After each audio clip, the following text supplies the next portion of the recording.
I'm sure most of you have heard of the feminist movement. Have you ever wondered who contributed to feminism and wrote the Vindication of the Rights of Women?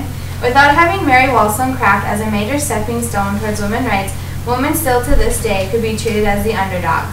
I can personally tell you that Mary Wollstonecraft is an important step to many women's lives. Mary Wollstonecraft has affected the American culture in many ways. Throughout this speech, I will tell you about Mary's early life, what her major success was in life, and how she influenced American culture. Mary Wollstonecraft had a very interesting life that led to all of her writings. Mary Wollstonecraft was born on April 27, 1759 in Spitalfields, London. Mary was the second of 7 children. Mary's father, Edward, was in and out of jobs and locations. He never succeeded in establishing a stable family. He was also known to be abusive, especially to Mary's mother, Elizabeth. Mary was the one always trying to protect and console her mother, which helped her in her later writings against what she thought about marriage. According to Savannah in her website article, Mary Wollstonecraft, on April 16, 2008, she stated that in Wollstonecraft's view, marriages ought to have friendship rather than physical attraction as their basis. Husband and wives ought not, moreover, to be overly intimate and should maintain a degree of reserve towards each other. I think that this quote definitely shows Mary's view on marriage. In 1780, Mary's mother passed away.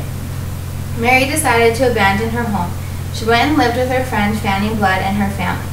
Mary's sister Eliza also escaped her family by marriage. Unfortunately, Eliza had complications giving birth, and Eliza needed Mary to come and help her recover. Mary eventually became that the problem was with Eliza and her husband.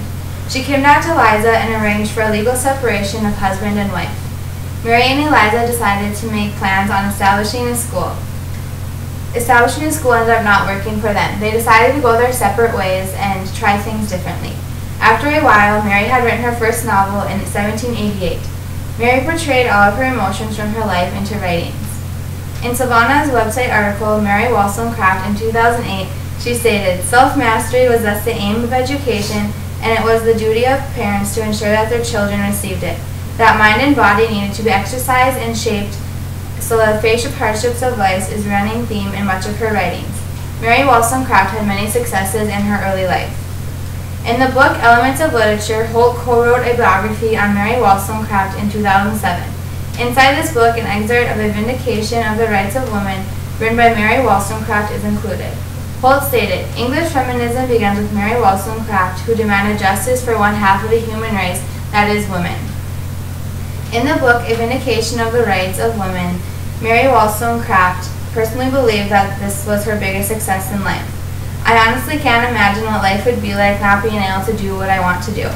If Mary Wollstonecraft did not write this book, I possibly wouldn't be able to vote in the upcoming election, and I'm so thankful that Mary Wollstonecraft was able to speak her mind and fight for the rights of all women. All she wanted was for women and men to have equal rights. She has influenced the American culture." Mary Wollstonecraft has affected the American culture in many people's lives. Who knows where we would be without her and her writings. In 2009, Abigail Smith videotaped the reception of Mary Wollstonecraft in early America for a doctoral thesis at the University of Aberdeen. In this video, she stated, "The effect of Wollstonecraft's life from work on the role of women in American culture can be seen in many works written at the turn of the 18th to the 19th century.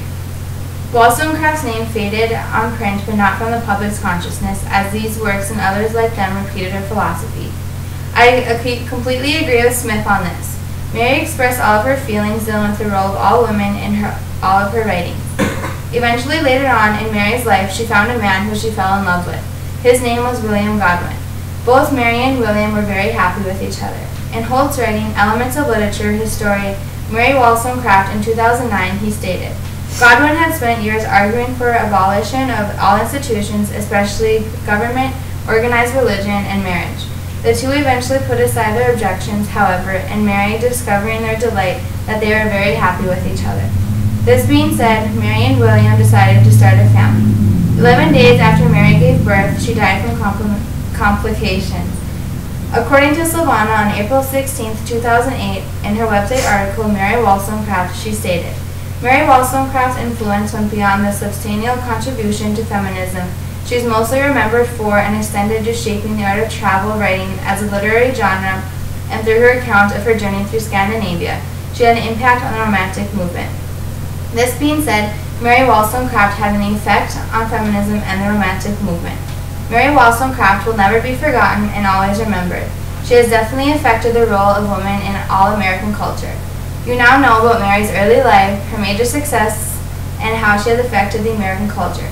Mary Wollstonecraft will always be known as the one to help start feminism and demand justice for all women.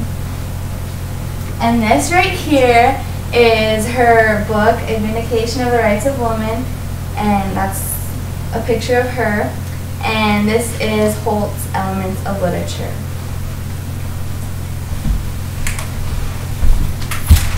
Okay, do we clap?